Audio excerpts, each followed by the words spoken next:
Ишгалжилер Славянск, Краматорск, Бахмут ве Авдеевка юнелешінде ұжымге кечті. Фақат Украина майжилерінен қаршылығына көрген сон ғайыпларнен кері қачмаға мечбур олды. Баштапта қайдеткенлеріне көре шымділік руслар бұл юнелешіні сечкен. Бұнен берабер Харьков юнелешінде ұрушлар кете. Бұнен берабер Ишгалжилер Бахмут юнелешінде ұлған Кадыма қасабасы янында илеріле башлады. Російські окупанти зазнають втрат, деморалізовані та вишукують будь-яку можливість отримати легке поранення. Аби потрапити назад на територію РФ, вдаються до самоскалічень та різноманітних симуляцій поганого здоров'я. Наша винищувальна авіація продовжує патрулювання повітряного простору України, а ударна небезуспішно надає вогневу підтримку підрозділам у визначених операційних районах. 8 insan ile kolda 4 yaralанды. Душман кенеде Донецк вилаятынан Торецк шеріні ұжым етті. Saat 11-де руслар артиллерия системаларының ұжым етмесі нәтижесінде жемаат нақлияты турағына ұрдылар. O zamananda bir çok insan bulunaydı. Bunun beraber işgalciler kilsege zarar ketirip, papazını yaraladılar. Etrafta olgan evler zarar gördü. Yaralanganlar arasında 3 bala бар. Рашистлер Одесса тарапына ракета учырды. Украина ялысына якынлашканы вакыт деңиз üzerinde патлады. Буны Пивден оператив командалыгында хабар еттилер. Атеш Кырымда ерлештирилген ялы мудафа системаларынан ачылган. Украина тарафына Оникс ракетасы учырылган. Деңизден яңы ракета уҗумларынан телекесі буюктыр. Руслар Кара деңизде эң азындан 16 калибр ракетасын азыр тута.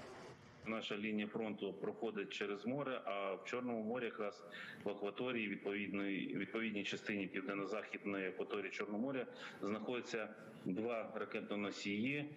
Це ракети оперативно-тактичного рівня морського базування типу «Калібр». Киев yönelişinde işgalciler başka keçep olamaz. Ukrayna Harbi Kuvvetleri'nin Birleşken Kuvvetleri'nin komandanı Sergey Nayev Kiev vilayetinde olgan Şimali Operativ Okrugu mudafacılarının pozitsiyalarına nezaret etti. Harbiler düşmanның ola bilgen hareketlerini talil etip, umumi karşılık gösterip sistemasını kurdular. Düşmanны da uzakta olganı vakit urup yok edebilirler. Ми проаналізували попередні дії противника на Київському напрямку та, вивчивши цей досвід, передбачили наші адекватні дії. Ворог більше цим напрямкам не пройде. І ми робимо все для того, щоб ця впевненість була реальною.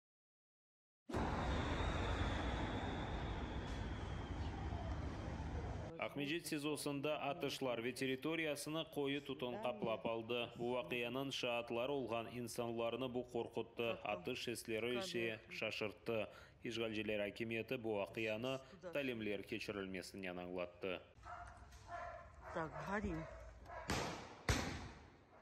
Что это такое?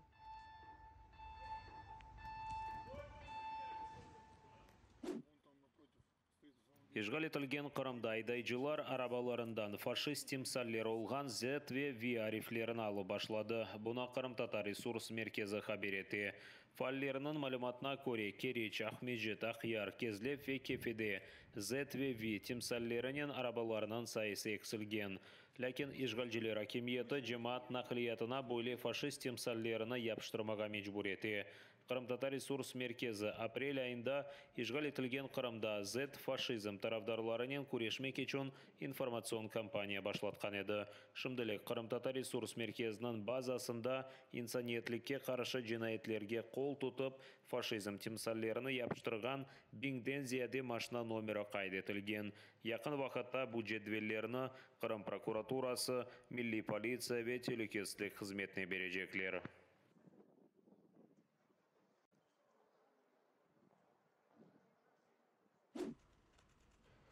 Cinayetçi ve kurban arasında sahte balans kıdırmanız. Ukrayna Tışişleri Naziri Dmitro Kuleba Amnesty International Ak Korçalaycı Teşkilatı'na cinayetçi Rusya ve onun zulmünden korçalangan Ukrayna arasında sahte balans kıdırmastan dünyaya Rusya cinayetleri hakkında tarif etmege çağırdı. Böyle Nazir Kuleba Ak Korçalaycı Teşkilatı'nın maruzasına seslendi.